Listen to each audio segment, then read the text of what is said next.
on the clarinet? I studied with David Dworkin, who was a clarinetist with the Metropolitan Opera Orchestra. And it was the same situation. I was studying in college. I went to Jersey City State, which is a music college in Jersey City, New Jersey. That's where I grew up. It was New Jersey. So, and I studied with him, and I studied some with Herbert Blayman, who was the principal clarinetist with the opera orchestra, Metropolitan Opera Orchestra. And then, but both of them were, well aware that I was not interested in becoming a symphonic player or anything. So I would play things that were more jazz-oriented, works like Ravel or Alec Wilder or composers like that. That's what they would have me do, because they would tell me, you're not going to be a classical musician. What's the point of learning the standard repertoire? If you want to learn just play the instrument, we're here to teach you how to play the instrument better, so you can do the things that you want. They were both very good teachers. And at the same time, that's when I was studying with Kenny. How did he teach you to play jazz? Well, he never really taught me to play jazz. You really can't teach anybody to play jazz. Well, that was my next question.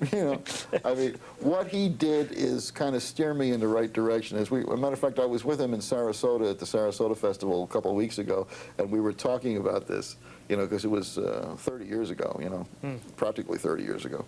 And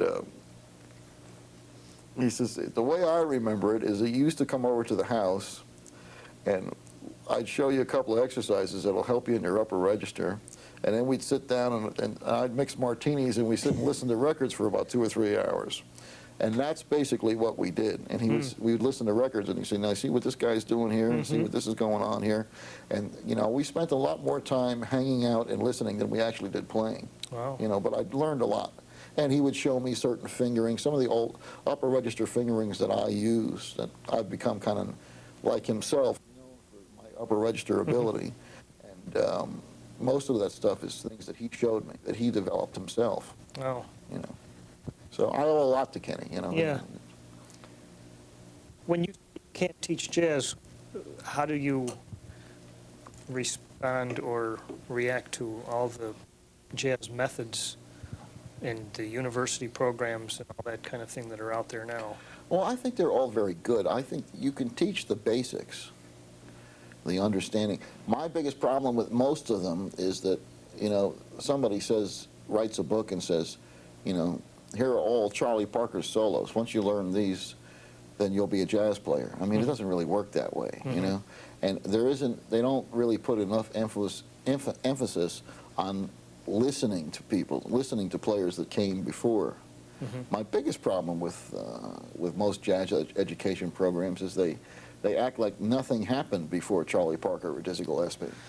And there was a lot of great music being made. There was Louis Armstrong, there was Benny Goodman, there was, Jack Teagarden, guys who created great things from nothing.